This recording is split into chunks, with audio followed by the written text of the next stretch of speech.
Hey everyone, welcome back to another episode of Greenlit and Grounded. Today we had the opportunity to bring on a very special guest, Madison Bridges. We talked about her transition going from a competitive dancer starting at just 18 months old, transitioning into the world of acting at 5 years old and continuing to pursue that. We also had an opportunity to talk about the various transitions that she's had growing up in this industry, as well as the trajectory of where she wants her career to go as she continues to tackle more mature material. Make sure to subscribe and like the video if you haven't already. If you're listening on Spotify, make sure to give us a 5-star rating. Really helps us out. We hope you enjoy the episode. Madison Bridges. Wait. Madison Bridges! Thank you so much for joining us at Greenlit and Grounded. Thank you for having me. I'm just saying, I gotta earn my stripes here. You know, I gotta claim my territory. Keep it consistent. Keeping it consistent for the bit. We know that there's a lot of excitement right now because of My Life with the Walter Boys, season 2. People have been really enjoying it. People have been really enjoying how the story has evolved, how the characters evolved, because season 1 had like a predetermined story, but season 2 is kind of its own new thing. Mm-hmm. Now, when you're playing someone like Paige, in previous interviews around the show, you've talked about how Paige is a little bit more manipulative and maniacal, and you never really want to judge your character. So how have you been able to connect to that part of her? What's the part of her that you're hoping people will see in season 2? Well, like exactly like you said, we basically had like a full canvas of what we had to do for season 1, and then season 2 was completely blank. So for Paige, it's hard to watch her be so mean, and I find her such the opposite of myself. I have to find a reason. So for me, I don't know too much about her, but I'm just playing into the side of, you know what? Let's take her as just this jealous person, and that's what she's pushing through. Right. It's just jealousy. And I'm like, you know what? I've had that moment where I've been jealous of someone for a reason. So I used that behind it to push that character forwards and have that meanness towards the character Jackie, basically. Yeah. That makes any sense. No, that does make please sense. Tell me if it doesn't make sense. No, it does make sense. But just to unpack that a little bit more, are you saying that when you are reading these scripts and you are trying to connect with it on an authentic level, you're just making the choice to, making the personal choice, I'm going to let this ugly side of me out? Or is it something on the outside that you then decide to do? Honestly, I think part of it is an internal choice. Okay. It's almost like I find myself being like, I very much put on a front most of the time. Like in your day-to-day? In my day-to-day. In real life, you're saying, yeah. Always, okay. Yes. I definitely have moments where I put on a front, and I have these feelings that I don't usually show.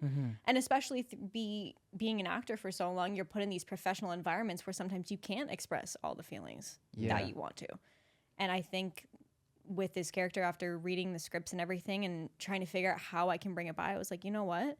Let's take some of the things or the feelings that I've never really shared, and let's just push it forward with this character. Not that I would ever act like Paige in a million years, but it was almost like a release, kind of, to play those little things and, have fun with it. Be somebody I'm completely opposite of, and just have fun in that way. Like giving you the permission to explore a side of yourself that in your real life you may never really explore. Absolutely. Or would maybe dim down. Yes.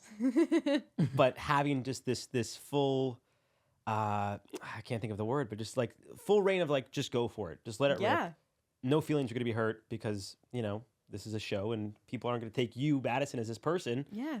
But for the sake of this character, just go as far as you want. And oh yeah, no. And there's been, even with season 2, I was very lucky to work with Jason Priestley. And one of the episodes, specifically I was giving cookies out for some reason. Now I don't even remember. But he was just like, just go for it.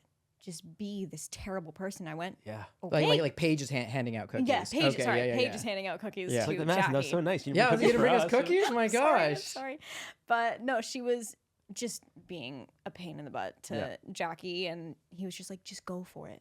Just be this terrible person that does not care about her at all. And I went, okay. Right. And I did it, and I rewatch it now, and I was like, yeah.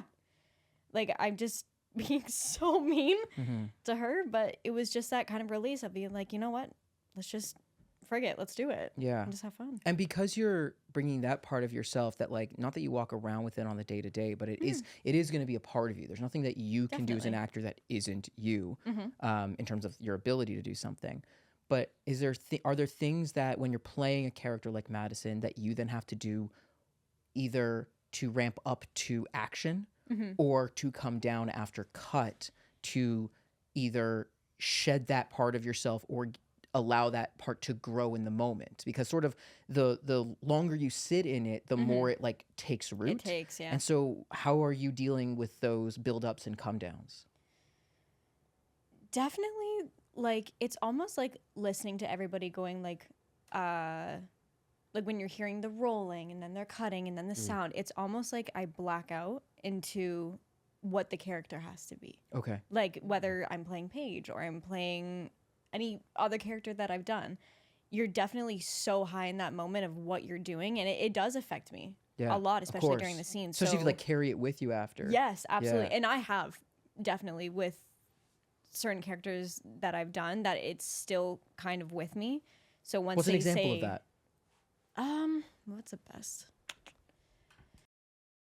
I think, funny enough, it actually was a scene that I did for Walter Boys in season 1, and it was the last scene that I did for the entire series, and it was me talking to Alex. Not your last scene in the series, but the one that you filmed. The one I filmed, yes. Okay. And it was like all the emotions that I had, like the meanness, the awfulness, the manipulativeness, like it all kind of shut down, and I had to conflict with myself of having this meanness towards Jackie. Now I'm talking to Alex, and it was just really emotional where I had to put myself, and I'm like, think of a person that I truly had to let down, and I had to envision him of somebody else.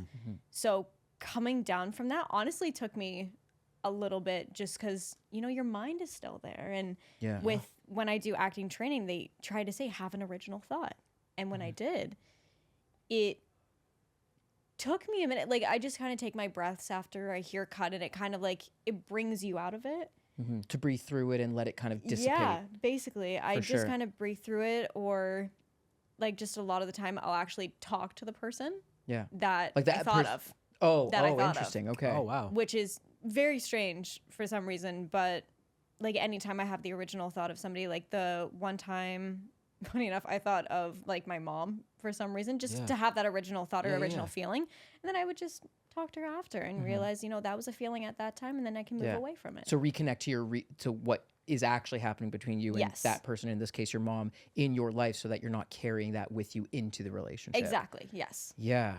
Yeah. Yeah. And so when you say things like have an original thought, one of the things that we like to do is to kind of debunk some of the colloquial actor talk that we all kind of like have an idea of what it means. So like we've brought up a lot the notion of being present and in the moment. Like it means something, but I think some people take this stuff for granted and they don't define it for themselves. So when you say have an original thought, some people may hear that and go, okay, I'm going to proactively, consciously think of something, and then it's not an organic thought. So can you unpack what you mean by have an original thought? Yeah. So like when I read a script, obviously you know what's going to happen, of course. Yep. But thankfully, when you're very lucky to have a really good scene partner, as I have many times now, I take in a lot of the tone that they like say it to me in, which has a natural feeling. Like, for example, if somebody said, oh, this person is dead, sometimes you just, oh, I'm going to react sad because that's how you're supposed to. And that's the original thought. Oh, I'm supposed to be sad now because this person is gone and out of my life. I can't sometimes get to, you know, the point of being actually sad and crying. But with having like a good scene partner and they look at me in a certain way and they're like, this person is dead, is when I can, again, I have to think of another person in my life. That's probably the best original thought, is going from my own memories to bring up a certain feeling. But not because, just to clarify, not because you're saying to yourself, in this moment that's about to happen, I'm going to choose to have this thought.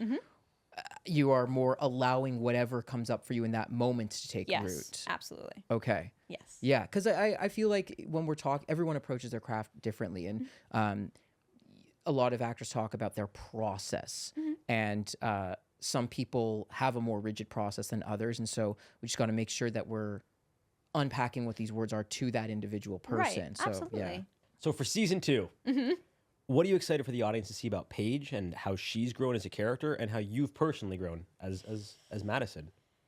Yeah, well, for season 2, it was just fun to see what was going to happen because we didn't have an idea and we got to let the writers just do their thing. And of course, Melanie Hall, who's the showrunner, she always has these really cool ideas and stuff. So at first I asked her, I'm like, how much meaner is Paige going to get? Like, is she going to be nice? Is she going to eventually be friends? And she just looks at me and goes, we'll see. Yeah, I'm for like, sure. okay. So it's just, I'm excited to see just the different arcs of this whole entire season. And just getting to watch everything, I'm like, the audience is going to like it. And they're going to be mad at us, but they're going to like it. But what have you learned about, because when you play a character like Paige in a world of My Life with the Walter Boys, sometimes it looks like teenagers just do stuff sporadically and there's no like real thought behind it. But as someone who's not a teenager, but you've been doing this for a really long time, what insight have you gotten into what those moments are? Because I know, like, I don't know what it was like for you, but I know when I was a teenager, I wasn't able to articulate 100% of my feelings or know why I was feeling what I was feeling. I just knew I had them. Right. Still can't. Yeah, right. So then how do you go about being someone who's a little bit more mature and evolved than that to then not dumb yourself down, but what have you learned about what that experience is like coming from this side of it? It's really different. I mean, like, I'm not far away from my high school experience at all, but it's weird to see that side of it. Yeah. Especially it's like, ugly. Yeah. Yeah. And I didn't really have a normal high school experience, especially because of COVID. And then with my work, I was literally barely ever there. Right. So you didn't have the typical teenage experience Not really. Like, of course, like I was there a little bit. So you experience like, you know, oh, this is the high school group. This is the high school. This is the cheerleaders, blah, blah, blah. Like I got to know it. But like you watch those old high school movies and you're like, oh, you're going to have this group and this group. And this is the popular group. Not a clue what any of that was. Right. So it was really fun to just create that reality for myself of like, you know what? I didn't get to really have that. Yeah, you didn't get to live out your High School Musical stick to the status quo moment. Literally. Yeah. And I went to an art school. I was waiting for that. I was like, man. where? I knew that would get to you. Like, where is the flash mobs? Where is everything? Truthfully, looking at Paige, and I was like, where? I just need some kind of inspiration. Going back to High School Musical, I actually looked at like Sharpay. Like that kind of that vibe of just like the not caring, not giving a crap. This is her story. She's gonna get every boy she wants. Cole was my Troy. Like this was like I honestly was my Troy. Yeah, he Clip was. it. I had to think of it in that way. I had to make up my own reality from something that I truly didn't experience before. So you might see a little bit of that in Paige, and I got to have a little bit of fun. I mean, I got to throw it. I don't know if anybody's watched this, so it could be a spoiler, but I got spoilers. Potential spoilers. You've been warned. When's the official date that it's dropping? It's dropped? Season 2 is already dropped. It's dropped. Love it's it. dropped. Just in case if somebody It's hasn't out. seen So it. you know what? No, you should have watched it by now. But- Yeah, This is on hello, you. come on. But no, I just got to like have a lot of fun, especially like I had my certain scenes where I was just like, they said, this is how you're going to be. You need to be direct. You want to be mean. This year, they were just like, have fun with it. Like, I don't know if we can swear on here, but I'm just... Yes. You can. Oh, You okay. I'm just an absolute bitch. Whoa. That was not acceptable. Madison. God. We said swear, not cuss. Oh, I'm sorry. Oh my gosh. Oh my Swear, god. not cuss. But no, I just got so much more fun. And I feel like this season, I brought so much more personality to it than I did season 1. Because season 1, you're feeling it out. And also, you're following a story. So I was just kind of going with it. And I'm just 100%. excited for people to, you know, see me have fun with Paige this season.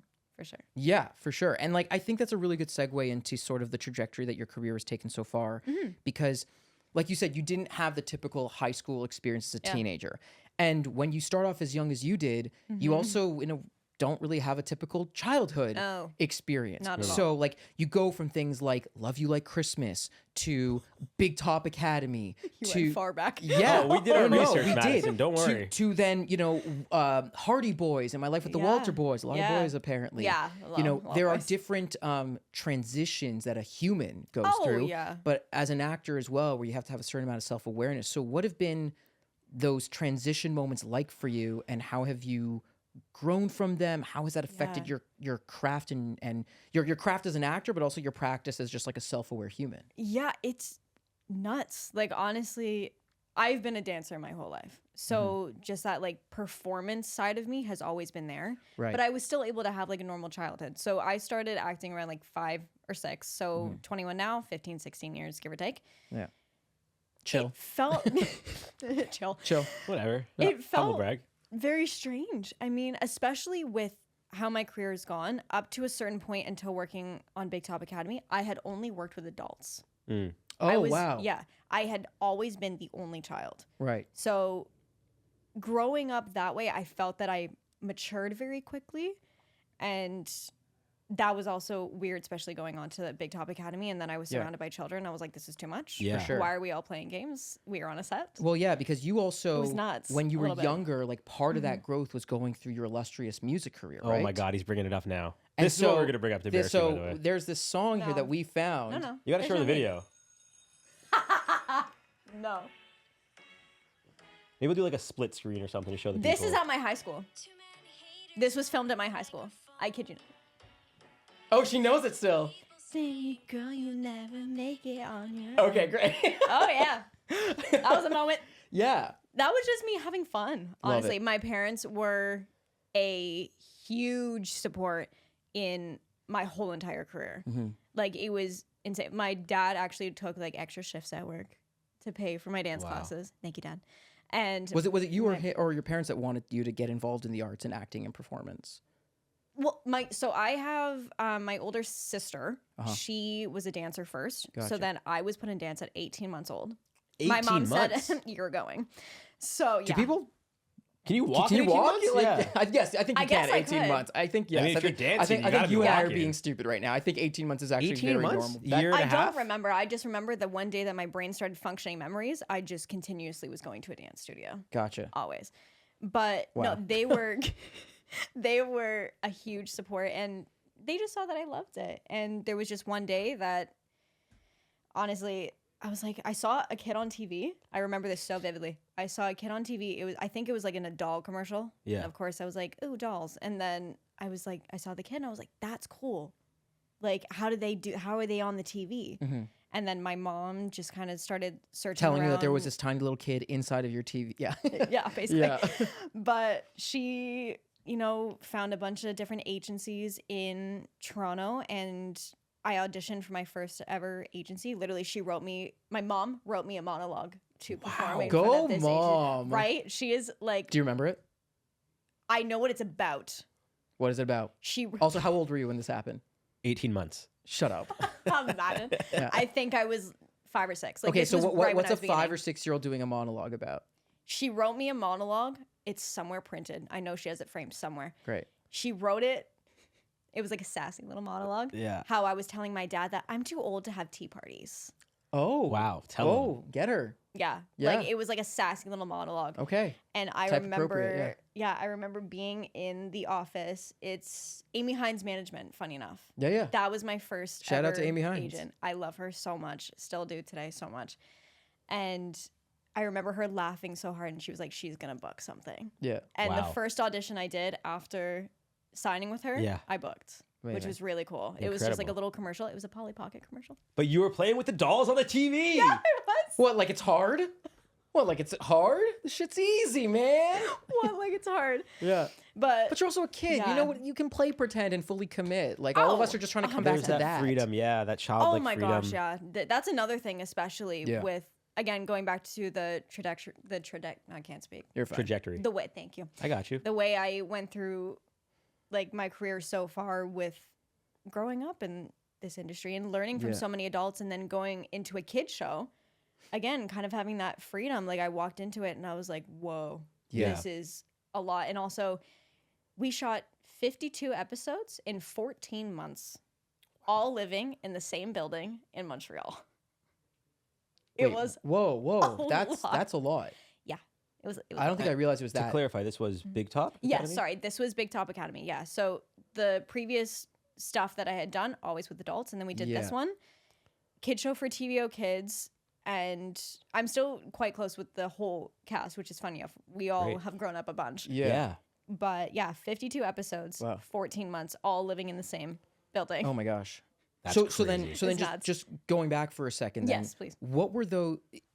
Are you conscious of what those transitions were, in terms of as you grow as an actor with the different categories, and what were those for you, and how did you grow or change as a result from them? A transition from Big Top was a huge one. Like leaving for Big some Top. reason, yeah. Okay. Like, just because again, bouncing from different characters that I've done, after that one was like, it felt like I had taken such a turn for some reason. What do you mean? I don't know. Like, don't get me wrong. I loved working on that project and the whole crew, cast, everybody. But it almost felt like, okay, what's next? Mm-hmm. I was ready for the next older thing. Was that the first time that you felt conscious of like, I'm ready for a new chapter? Yes. Okay, that is Yes, a big it is. transition. Yeah, that one I was like, it was fun. But I found that, playing that stuff that's sometimes directed towards that younger demographic, people who can do it, I commend you. That's amazing. It's a skill for sure. It is amazing. The stuff that my nieces watch, I don't know how they do that, but it's amazing. But I was ready to do something different, and I wanted to do something that challenged me more. And I was very lucky to get on some other shows. Parker Anderson's is one of them. Hardy Boys, which is really cool. For sure. And I was just trying to find where I fit, basically. And it was really confusing. And again, I'm still quite young. I still have lots of time to figure out where I want to be. You got a minute. Yeah. But I got a minute. But with the different...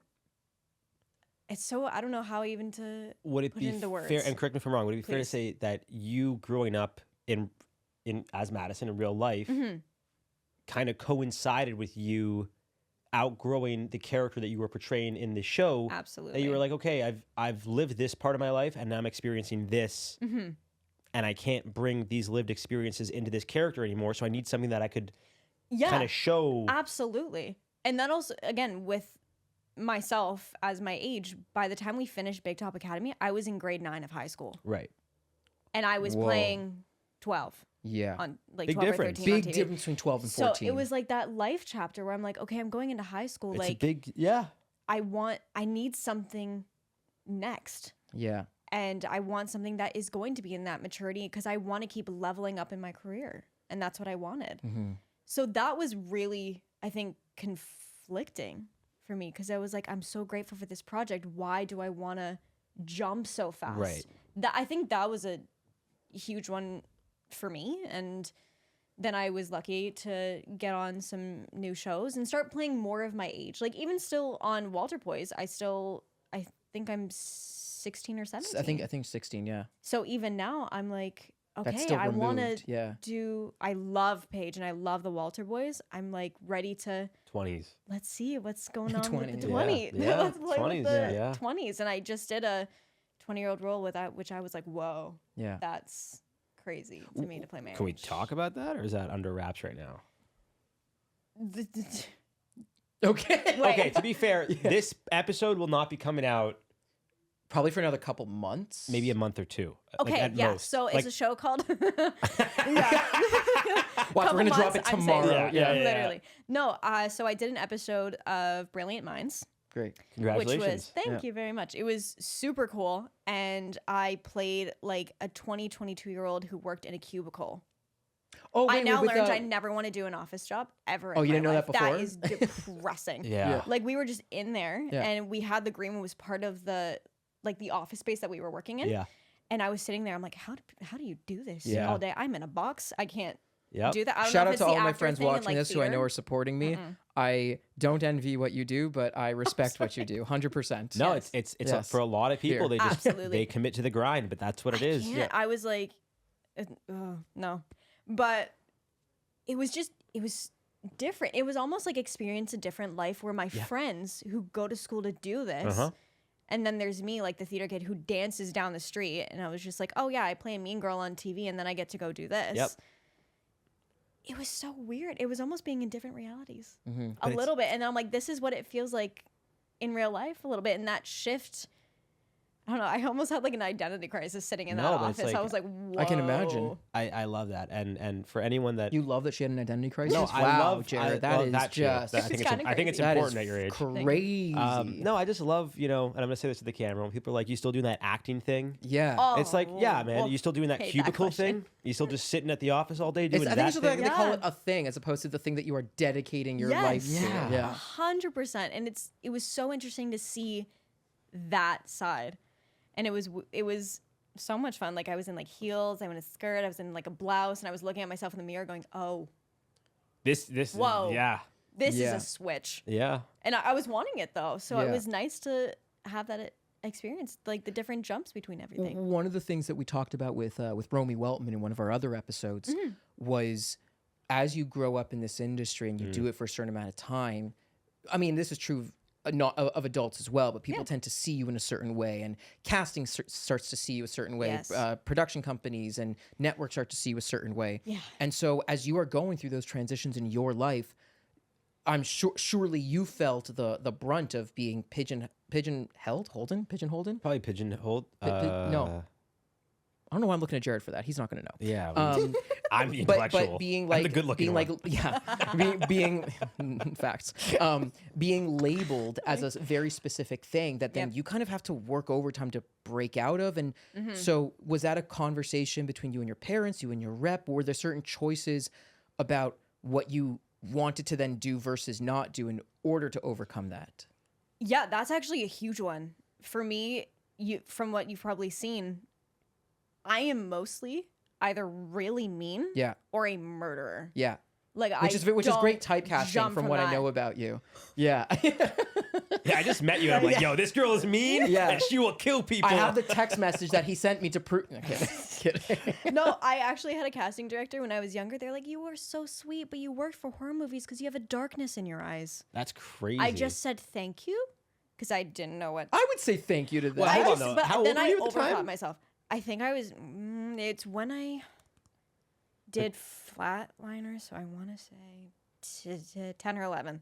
Like, that's a crazy thing to say to a 10-year-old. I thought you meant like they said that to you recently, like in your early 20s. Like I was like young, and they were like, You were a just have a child. darkness in your eyes, and I went, thank you. And I went home not understanding that. Now that I think about it, I'm like, You're like, I do okay, have a darkness in maybe my I do. No, but Maybe there's something there. That is an insane thing to say That's to a a crazy 10-year-old. thing to say. But no, I wasn't necessarily getting worried, but again, very grateful for every role that I've ever done, and I will continue to say that. I will sound like a broken record, but switching to Brilliant Minds, which felt like an adult role, where it wasn't like, oh, I'm playing the nice little daughter, or I'm this like the side sister, or I'm this mean girl. And it was like I'm a human being in just this world and this life, and I'm going into the situation where it felt like a more human experience. I don't know if that would make sense. Yeah, no, it does. But Yeah. I definitely am working to kind of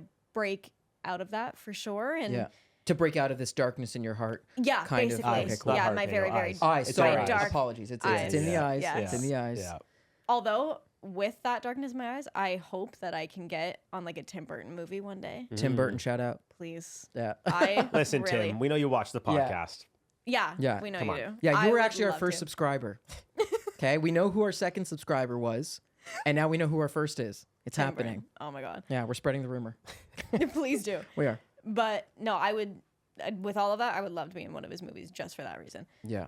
But I want to work hard to, make myself more diversive in that kind of way. And, I definitely know that I can play those mean girl kind of characters. And it's honestly a little bit more typecast now that, the brunette in the movie is the nice girl, the neighbor, and the boy falls in love with her, and the mean girl who's blonde comes into school in high heels and hot pink is like, no. So She got rid of all of her hot pink in her closet, apparently. Again, we're just starting rumors here now. imagine. Yeah. But yeah, I am really working to break out of that, even in acting classes now. Yeah, how are you working to break out of that? How does one break that mold? I was going to ask. I mean, is it a conversation with your agent of like, let's not go out for these roles and just push me for these? Like, what does it look like?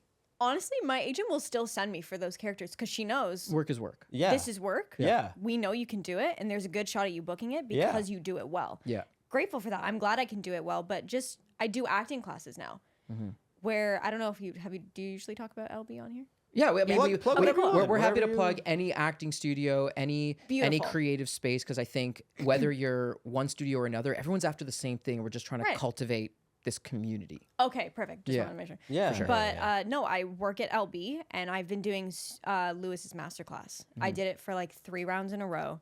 Wow. And I actually had to talk with him mainly. I definitely communicate with my agents as much as possible, but they're the ones that are like, we're gonna just send you the work. You're the one that's gonna have to do the work to that's change your that. job as the actor. And that's what I wanted to. Yeah. And I can have a chat with them, and I'm like, I want to do these roles. I want to try out these, and they'll send me those type of roles. But it's my job to make that fix and make that change. And so when you're training with Lewis or with any other coach, and you're talking about breaking that mold, what are the things that you have to work on? Because it's not just a matter of, okay, here's this material, go memorize the lines. There's got to be things that you wrestle with. Yeah, so it was what are those almost things like for you? a reset from everything that I knew prior. Explain. Like the way that I went at it, for sure. Like I'll have and again, falling back into what I've done before, which is what gets me these mean roles, when I have the attitude moments with a scene partner, and he's like, no, go back. And he goes, go at it like Madison would. Don't act it because you're falling back into what you're normally doing. Great. And I'll probably just stand there for like a minute, taking everything out of my mind. I'm like, don't act it. Respond it like you normally would in a conversation. And that has been a huge one for me, where, of course, I still have little spunky moments of myself as Madison. So that's going to come out. But I've had to really work of bringing myself back just to responding like you would in normal life. Yeah. And I haven't really thought about that because I've been with these shows. You want to be a little bit more up. You want to be more dramatic. You want to be a little just bit more because of the network pushed. or the tone. Yeah, pretty much. Yeah, the tone of the shows, the network, when they're so specific about a character, they want you to be that character. It was so funny. I don't remember what it was for, but you and I worked on an audition together. It wasn't for My Life with the Walter Boys. It was for something else. Yes. But I remember us having a quick little chat about the project, and I said something, and you just went, "Oh, got it." And then you did it. I was like, "Oh, you knew exactly." And I don't know how you did it, but it's clearly that you've lived in that world before. Yes. It was so apparent. Yeah, it's even when you said it, it was like, "Oh, it's the simple things that I have to get my mind around." Yeah. There was like a muscle memory that just got activated in that moment. Absolutely. And those are the things that I'm working on so much more. And again, a lot of the time, if I get a full script, I try and read it, but sometimes I won't. Because even if you get it, you won't read it? Sometimes I won't. Okay. Especially if it's a bigger film. Yeah. Okay, if it's a big film, then I definitely will be reading that script because I think it's so cool. Right. But sometimes I just won't because I'm like, I don't want to know what's going to happen. And sometimes if I know, I'm going to take the further reaction of what's going to happen later and apply it to the moment now. Yeah, and so you have to be careful not to fall into that trap. Of playing the end at the beginning kind of thing. And that's a huge one. And with working in class with Lewis, like you've probably heard it a million times by now, but he goes, each moment you have to react with each moment. It's not, you're not thinking about the end. Yeah. You have to go with each moment, each individual thought that comes into your brain. And I just did a scene with him, funny enough, and I worked with Aiden Shaw on the scene. Shout out Aiden. Shout out Aiden. Love Aiden. You're coming on here, bud. So friggin' much. And there was this scene that I had to do, and I was just overthinking about boys and blah, blah, blah, blah, blah. And he was like, well, Madison, have you ever been told this by somebody? I went, yes. And he goes, we have been told this? I went, well, yeah, of course I have. Like, it's normal life. And he goes, then yeah, do it like normal life. Yeah. Listen to what he is saying to you. Yeah. Like, yes, you know the script. Yes, you know what your next line is. You know when you need to come in or you need to cut him off. Yeah. Listen to what he's saying. And as he was saying it, that's when I would listen to the individual words. And I was like, I've heard this before. And this is how it made me feel. React like that. And all of a sudden, it was like 2 different seasons. 100%. And now you've got this awareness of when you're working with kids versus when you're working with teens versus when you're working with more mature material and with adults. And I don't know if this resonates with you, but I do find that I have to sometimes be aware of the world that we're living in because, like, in terms of the script and the story, because sometimes I want to make a meal out of it. And sometimes I'm like, okay, what is the most complicated version of this? How can I make it the most nuanced? How do I do this character justice in terms of what are their fears? What are their insecurities? What are they fighting for? All of that stuff. Yeah. But then once you kind of unlock that in your creative process and your creative sphere, you're going to be auditioning for things that don't require that. Yes. So how do you navigate not trying to infuse something with that energy when that's not what it is? Yeah, that's when I look at the project for sure. When it is mainly towards kids, I make it the most simple thought because yes, kids are so creative, but the most simple things are going to catch them. Yeah. It's the most simple things. So that point, I'm not going to make as many choices. Of course, I'm going to be creative and fun with it because that's what kids will want to see. Yeah. Right. But I'm not going to go into the deep emotional darkness of like my family trauma. I can't do that with the kids shows. Are you able to give examples of like the simpleness? Like what would a simple choice or thought be? Versus the more like evolved, yeah, like, Yeah, like yeah, my yeah. family mature dinner was version. dying or something. Oh yeah, absolutely. Like for example, I did a recent audition for like the younger demographic, and it was literally just talking to my mom, and it was just like, oh, I had a bad day at school. And instead of thinking, oh, she's having the worst day at school, she's getting bullied, she's doing this, which is also a very important topic. Yeah. Don't get me wrong, that is a very important topic. But it was a show made for younger viewers. It was just, I just need to show that this is hurting me and I'm sad. And when my mom helps me, it makes me better. It's just as simple as that. It is so simple just to be like, I am so sad because this is going on. And the words play it out for you. You really don't need to That's so important. show it so much. Good. Where it was just like, I know that this is hurting me. I've had experiences like this. I don't need to express it as much. I have it and I can make that and show it. This is from A to B. That's how I usually go at it with the more simple scripts. But when we go to the more crazy things of like the traumatic scenes and the horror movies of just like being scared out of my absolute mind, that is going to be a completely different story where I will sit in my room, I'll listen to songs, I'll do lists of things for my character, and I'll go back and be like, this is the person you're thinking about when you're there. Like I did a audition with Steven recently, or maybe not recently, like a couple weeks ago, where I was sitting there and I was sad and I was screaming out, and he was like, well, why are you screaming? What are you worried about? And then I had to think about it. I was like, well, my character has a brother. Let's correlate that. And that's where I go into the deeper thought of it, where it's going to be so much deeper in my emotion, where I'm like, now I'm screaming looking for my brother. And in the audition, I was screaming and bawling my eyes out, which I wasn't But when doing you're before. doing that prep and you're making those lists and listening to that music, whatever it is it so that you can then consciously infuse that into the scene, or is it just to evoke something within yourself in your prep so that hopefully you evoke something real in the moment? Both. Okay. Yeah. So you do have moments where you craft it a little more. Oh, absolutely. Great. Cool. I try not to craft every moment because I still want it to be authentic. Right. But there's moments where I'm like, this is where I need to hit this thought, and these are the things I'm thinking about, and then I'll do the rest of it to really bring in that emotion or whatever I need to bring into that scene. So on that thought of you saying, this is when you try to craft and you say, this is the moment when I need to hit that thought. I'm assuming you approach the work the same way on set. When you're on set, you kind of... Absolutely. When you're filming and you have an idea of, this is the moment I got to hit this thought, when that doesn't happen in the moment, how do you handle that? Is it, oh, well, there goes the take? Because now you're on the clock. Yeah. Money's a drain. You can't be like, hey, director, we got to take it again. I didn't hit the thought how I thought I was going to. So how do you handle that?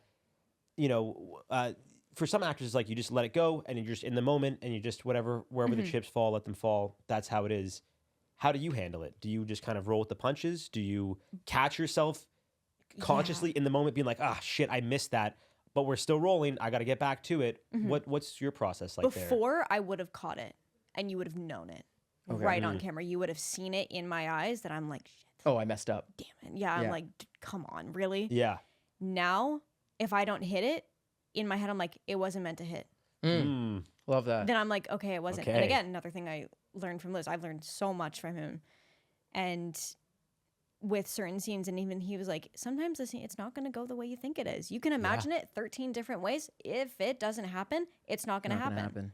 Especially if your scene partner, they do it a different way. You're like, oh, I didn't imagine that.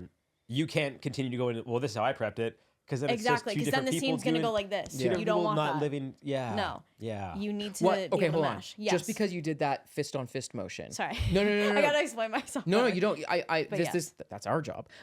So you don't want the scene to be like that. Why not? Because sometimes you do have characters that are going at it. That is true. Yes. With that moment, you don't want to be... Okay, hold on. So when you have like a partner scene in that way, it's almost like you don't want to be having two different scenes at the same time. Yes, there are standards to have at times, but you don't want one person being absolutely sobbing in their brain because they're like, this is how this is the scene. Right. This is how I'm talking to. The other one is just completely standard being, no, this is how the scene should be. This is how the arcs are going. You don't want to have that fighting chance where you're just watching two different shows at this point.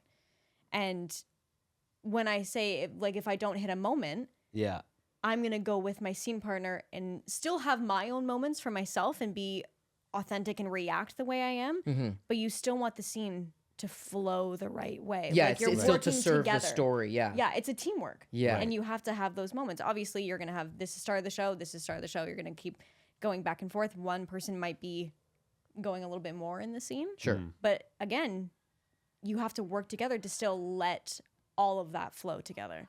Yeah. So when I say I don't want like the scene to go like this, if I don't hit a moment, which I have done before, then I go, oh crap. Okay, what do they do? Yeah. And then I feed off of that. And who knows, the beat might come 2 seconds later from what they say or how they say it.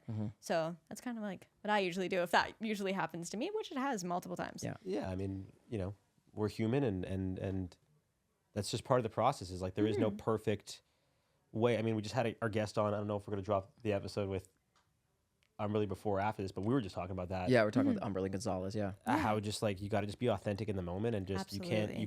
you can have a way of prepping, but when things don't go the way you thought they were going to go, you can't let that take you off track. You got to just kind of. It's kind of like us doing this podcast, and there's people out there making a lot of noise, driving me nuts right now. I know. Speaking of, actually, I'm actually going to go say something to them. Okay. Yeah, we'll just cut there real quick. No problem. So when you're doing Big Top Academy, you guys had the interesting experience of shooting that and then going into shooting more of it during COVID. Yeah. Oh, yeah. I don't know if you guys saw this. She just got triggered. Yeah. And so when you're doing something like that, you had to film it. If I'm not mistaken, you've talked about how you had to film that predominantly from home. Yeah. Oh, yeah. I forgot. It was during lockdown. Sets weren't a thing. No. So you were being sent material. You were being sent equipment. Literally. Yeah. And so you were filming it from your house. My father was filming me. Doing a show. Wow, parents are coming through. This is a whole new memory that I've unlocked that has hidden away. Well, we watched an old interview that you were like, how old? You must have been like 15, not even 14. Something you were like like that. a child. Probably. Yeah. Yeah. So after, 52 episodes done. Yeah. I'm finally in high school. Great. And they were like, okay, we're gonna do Big Top Academy School's Out edition. School's Out. Yep. And we're like, what is that? What do you mean we're doing the people School's want Out? Big Top Academy. We're going to give them Big Top Academy. Yeah. So I was like, okay, we're doing this. We're doing this from home. And I also at this point lived out in the middle of nowhere. Like I was surrounded by fields and literally nothing. So Sounds awesome. It was fun for like a moment. Yeah. But yeah, in the mail oh my God, so many memories are unlocking from this right now. We had cameras, we had to mic ourselves, we had to get our own wardrobe, we had everything. It was actually insane. And then on the day, we all had our own individual filming days. So they would film like 15 scenes with me by myself in one day because we're not talking to each other. Right. We are literally just doing monologues of different scenes. I had to do one where because at the time I owned my horse, so I had to do scenes with my horse. She's a horse gal. Yeah, I am actually. Not that bad, but yes, I am. You're not that bad. Easy on that word. All right. That's scary now. Sorry. That word is Saying scary now. horse girl? Horse gal. Isn't that a thing? That's a scary thing? Is it a scary thing? Depending on which kind of horse girl you are. There's some, yeah. All right. Just look it up later and you'll All right, Yeah, cool. we'll know what I unpack mean. this later. We'll unpack this later. We'll Yeah. unpack that later. But yeah, no, I had to film with all of my animals because they were like, let's just. What other animals? So I had like a zoo at the time. Zookeeper. Okay. Like I have 2 cats. I had 1 dog at the time. I now have 2. Okay, hold on a second. Cats and dogs aren't like a zoo animal. And then I had my bearded dragon, my lizard. Okay, that's not a zoo animal. And then my horse. That's a zoo animal. That's a zoo animal. But I just like it felt that way. No, I get it. I'm just teasing you. man. And Have you been to a zoo? That's fair. Do you know? Like I thought you were gonna say like Yes. I had like pigs and a donkey and like Yeah. chickens. Okay. It felt like a zoo because of how many I had. That's a farm, We'll go with Jared. That's a farm, Oh, not that a is zoo. farm. But Yeah. no, working Goes to show I don't know animals. or working where on they that show was just so weird. And like I had my computer with Zoom with my directors and I think a producer and writers. Yeah. And listening to my mom and dad going, and rolling. Oh, and gosh. live. Sound speed. Yes. Gosh. It was an experience that was one that I'm grateful for, but would I preferably not go back into? I mean, it Right. was cool. It was fun. It's an interesting experience, but do you But- think because of COVID, yes. it's sort of not that self-tapes weren't a thing pre-COVID, but they weren't as common as they are now. Absolutely. One of the things that COVID really unlocked is the openness and flexibility and convenience of self-taping and Zoom auditions. And so because you had to film an entire TV show basically from your home, did that make getting more comfortable with self-tapes more seamless for you? Not really. Like I Okay. feel like it didn't affect me as much. Like I miss going in person auditions every Same. single day. Me too. Yeah. If I could choose, if they were like, thankfully now Zoom auditions are coming back in. Yeah. If I get an email from my agent, this is your audition, you have option Zoom or self tape, Zoom. Told you. I am doing a Zoom. I will always take Yeah. a Zoom I over will a do a tape. Zoom. I prefer Yeah. to. Because like, yeah, doing the at home thing, like it kind of just felt like I felt like a vlogger for a while. Like I That's truly totally- that's felt totally fair. like I'm like, okay, cool. I feel like I'm doing like a YouTube video. I just had to do the scripts that I was given, and it was still felt like we were filming Big Top Academy. It wasn't really like a new thing, like of doing Yeah. self tapes, doing the slate and Right. all that stuff. But what was that experience like going to set versus just like waking up in your bed at home and then just filming at home and then cutting and then still being home where you have to wind down and you're no longer on set. But Yeah. technically you're on set because that's where you film everything. Yeah, I much prefer going on set. Yeah.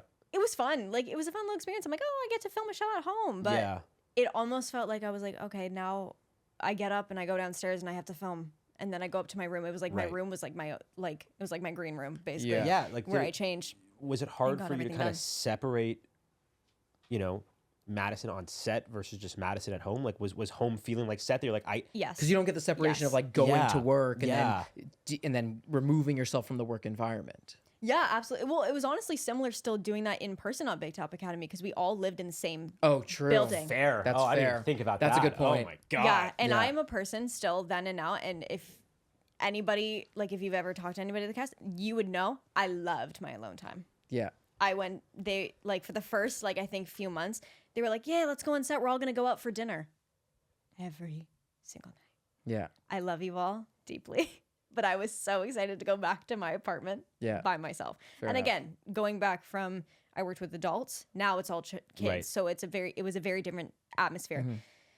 But yeah, it was really hard to differentiate that, and it's not that I didn't feel comfortable. Of course, I was at home. Yeah. But it was almost just like, okay, well, now I need a break.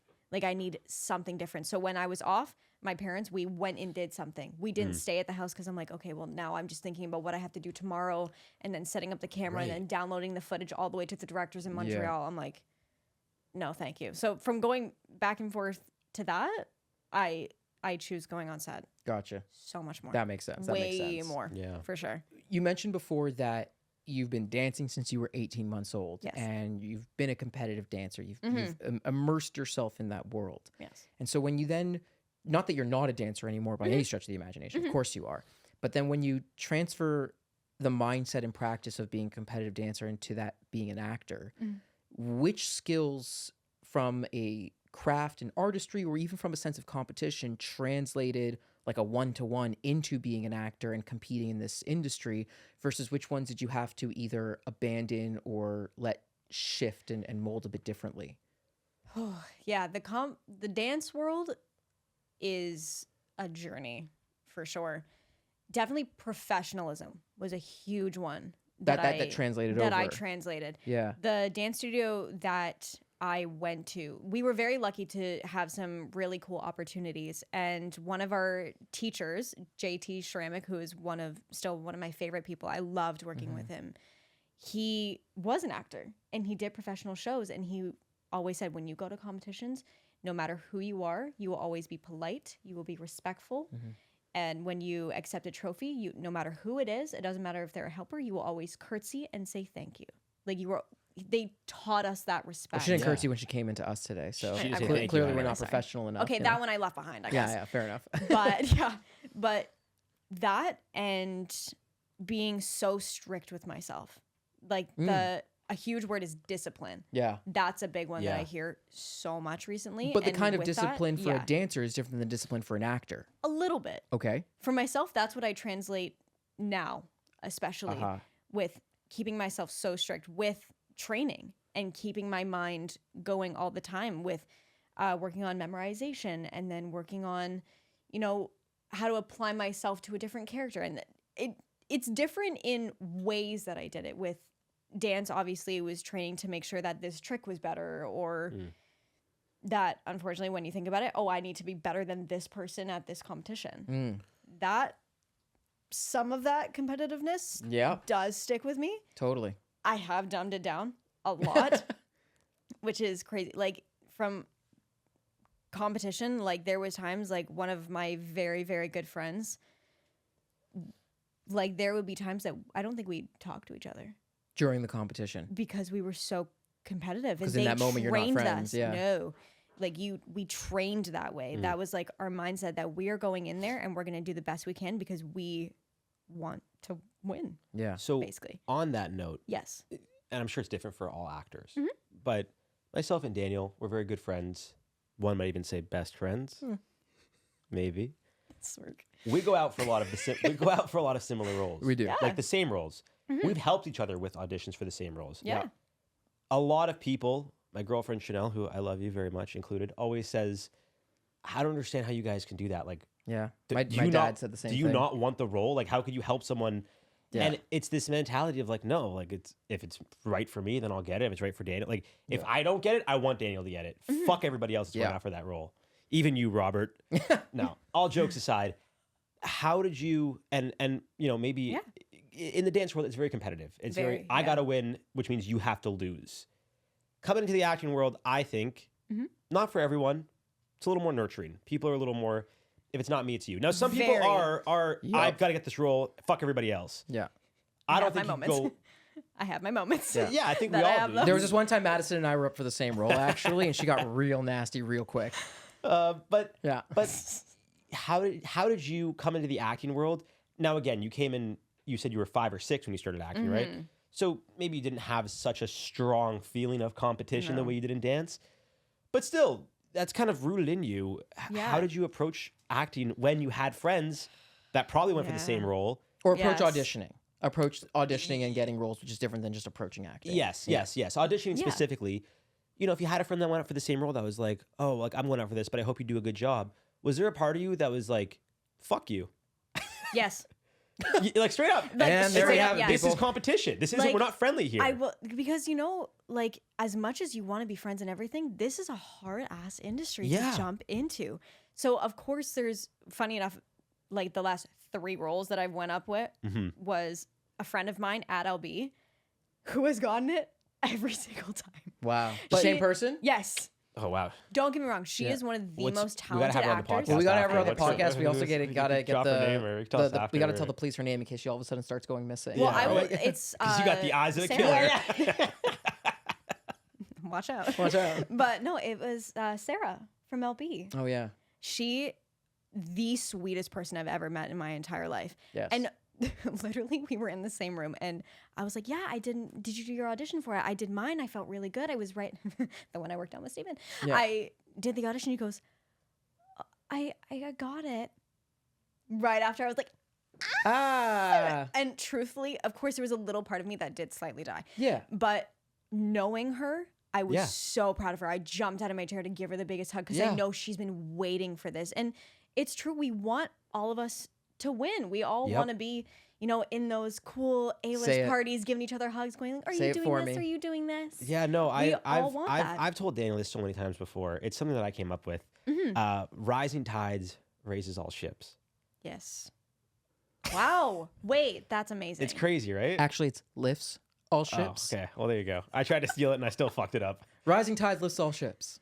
I love it. Yeah. But, yes. Yeah, and I think there's something to be said there of when you surround yourself. I mean, it's it's this old idea of like, you know, show me your future, or sorry, show me your friends, I'll show you your future.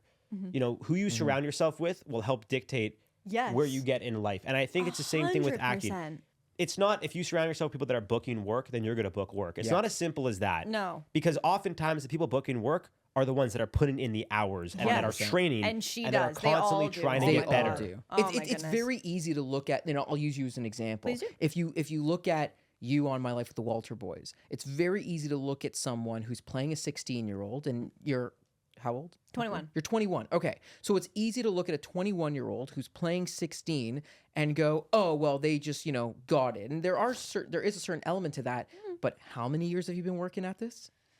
If I'm right, 16 years. 16 years. Yeah. So you have to be honest about where your starting point is. Now, sure, the starting point of a 5 or a 6-year-old is different than the starting point of a 20-year-old if you're just getting into acting now at 20 years old. Absolutely. But at 21 years old, to have put in 15, 16 years, it's not that you're achieving success or finding opportunities just out of nowhere. No, and I feel like I still haven't yet. Yeah. Like, again, it is so cool to be on this huge Netflix show, but you know, I want to get that big thing. Everyone wants to get that big thing, and it's that same thing going back to the competitiveness. Like, I mean, going into auditions and acting that way, you're going to have that drive and you want to put those hours in to work so hard. And that's why, like, I will say training is so important. Yeah.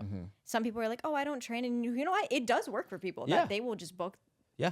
If something's happening organically, like, don't mess with a good thing. If it ain't broke, don't fix it. Yes. Yeah. But yeah, no, it's putting in those years. And even though I'm like, "Oh yeah, 16 years," it feels like nothing because there's so much more that I'm ready for. Yeah. If that makes any sense. So, and I want to go back to the dancing thing. Please do. I don't know much about the dance world. You don't? Been a competitive dancer. No? No, unfortunately I would have thought. Yeah, I know. As you can see, I'm very flexible. I can't even cross my fucking legs. Totally. We We call that dancer's legs. Right, Madison? What?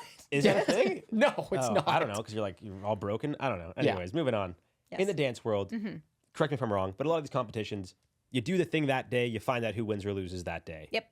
It's very instant gratification, or maybe instant being let down, however you want to look at it. Pretty much. In the film and TV world, you could go months, you could go weeks without hearing anything. How have you handled that difference of going from a dance competition, you dance, you find out if you win or lose, right away, versus like you audition for something, gotta sit with and it. You won't know, and maybe you reach out to your agent a month later, you're like, "Hey, did we hear back?" And they're like, "Oh no, they're still deciding." How do you handle that difference of not knowing for so long and then just being able to let go and move on to the next one? That one, honestly, has just been the years that I'm doing it. That one, I couldn't even take from dance. Dance was just like, okay, now this is just the fun. I started having fun with how competitive it got. Right. Where I was like, I'm just going to dance out the hardest. I'm going to do the best I can. And I'm hopefully going to take home a trophy today. Right. Or I'm hopefully going to do well. Obviously, as I grew up in that dance world with the competitiveness, I just wanted to have fun with my friends again. Yeah. Which that, with the maturity and the different chapters, that muddled over. But with doing it for 16 years, I got so used to rejection. Where now I took in that strictness of going, okay, just do the best audition, the best tape you can do. You're going to full forward it. If you get that trophy, you don't, we're going to keep going. Yeah. And that's why I say to my, every time when I submit my auditions, I go, "Hey guys, audition has been sent. Let's hope for the best. On to the next one." Yeah. That's kind of how I have to On to go. the next. I will put everything into each audition. Yeah. But I can't think about it. Yeah. I have a little basket where my studio is at home. When I'm done my audition, script goes in there, gone. Yeah. I now move on to the next thing. Is the basket a garbage?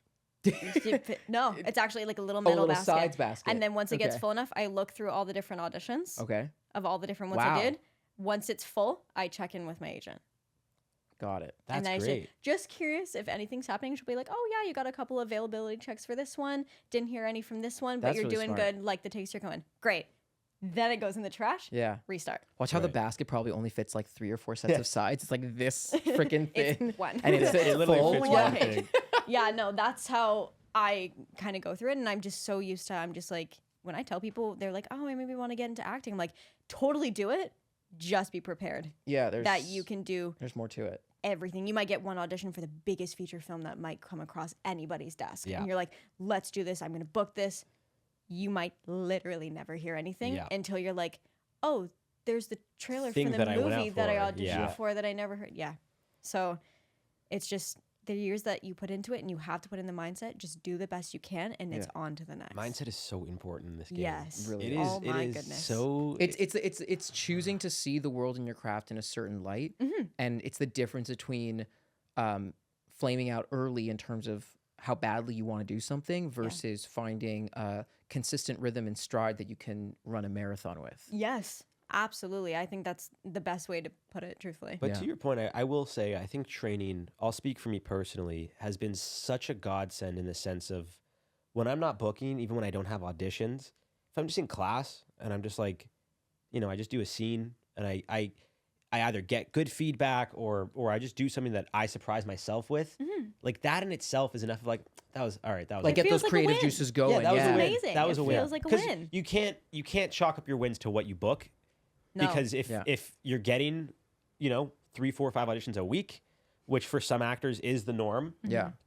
not for me in the past 2 weeks. But hey, Alex, you're the fucking best, and you've been crushing it for me. So, but it's just it's a really tough industry, and Very. it takes a lot out of you. But to Daniel's point, it's like you gotta be all in it, and you really gotta do it for the right reasons. Yes. Otherwise, you'll burn out so quickly. Yeah, It's that's a huge one. I honestly find is the right reasons. I've heard different things from certain people that they're like, I want to act for the fame of it, which is totally fair. Don't get me wrong. For me, I mean, the fame's cool, I guess. Like, Yeah. personally, do I really want to be in the public eye of every single person? No, not Yeah. really. But like with the mindset that you want, I think with the mindset you have, that's what it's going to give you. It's going to give you those little things that Yeah. you're going to be famous for these certain things. Where for myself, I'd rather create one of the most classic movies that will be seen for the next 50 to 60 years that are still going to be classic. Like, for example, I love the show Friends. And obviously they're like, I want the show to get so popular. And they became famous really quickly. But Yeah. that show was made however many 90s, years yeah. ago. And it's still such a classic today. Yeah. And that's a huge one for some reason. I hear that and they're like, oh, I want to be famous. I want to be the biggest movie star in Hollywood, which fair enough. Yeah. All Do of us you, can dream. do you hear the actors in your circle saying that? Some. Like yes. verbatim? Yes. Oh, wow. See, but I Some I think do. again, to each their own. I think the idea with fame is like it's fleeting because like you could reach a certain peak and then that's it. And then that's it. And Yeah, then you start to lose that flame and then it's like, what do you have left? exactly. I've never Yeah, been famous, so agree I don't know. I don't know what that's like. I'm not gonna You pretend will to be. know. Oh yeah. You will be. Well, you're sitting Yeah. between two famous people right Apparently, I didn't know my company. Yeah. now. But yeah, I think we are running out of time here, so we gotta wrap it up. But we have one final question. Yes.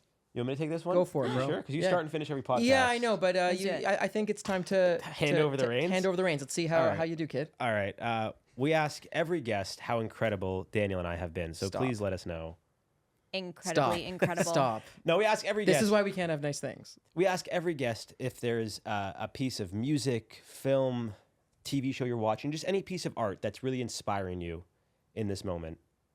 Funny enough, I actually said it to one of you. I'm going home to watch La La Land. And for some reason, it's almost like watching my life for some reason. It's, especially now, I'm actually a server at a restaurant right now, just doing that a little bit part-time and then some other stuff other than filming. Yeah. It's like, okay, if I watch this is going to inspire me, because she starts there, but then she eventually ends there. And she has worked so hard, and there's a moment in there she's like, I'm not going to this audition. I'm not good enough. And I watched that movie to inspire myself for the next day. I love for the next audition. And last 2 things, I promise. I watched the scene specifically where she said, I'm not good enough. And I watched Rachel McAdams' audition for The Notebook. I watched that those, one's a heavy hitter. both of them, before I go to bed every single night. Just to inspire myself, because I'm like, I want to be Sorry to clarify, that good. you watch the scene from La La Land, or you watch the whole movie every single night? Not the whole movie. I'm watching the whole movie. Good I'm watching the whole movie. That is a commitment. Yeah. Whole movie tonight, but I watched the scene where she says I'm not good enough. Okay. Because her acting is just beautiful. Apparently, it's the most in that streamed movie on Netflix, and no La La one can Land? figure out why. Yeah, not actually. I'm just saying because Madison watches it so much. I see what you're saying. Yeah, it's all It would Madison. be me. It's Yes. also a great time to be like, and are you like dating Ryan Gosling, or you want to compare your boyfriend to Ryan Gosling? Maybe like I think So many he'd people say appreciate that he looks like Ryan Gosling. I mean, he's a Everybody said good-looking he looks dude. Like he is. All right, Keith, you heard shout it here out first. Keith, bro. Keith is Ryan Gosling 2.0. There Just we better go. looking. Starting more rumors on this podcast. Of course, that's all we do. But yeah, those kind of stuff. I watch things that will inspire me for the next day. Love That's that. great. Awesome. Well, camera right there. If you want to plug yourself, socials, anything coming out. Well, this will be after, but Brilliant Minds is going to be, it probably is already out, but I'm on Brilliant Minds, which is kind of cool.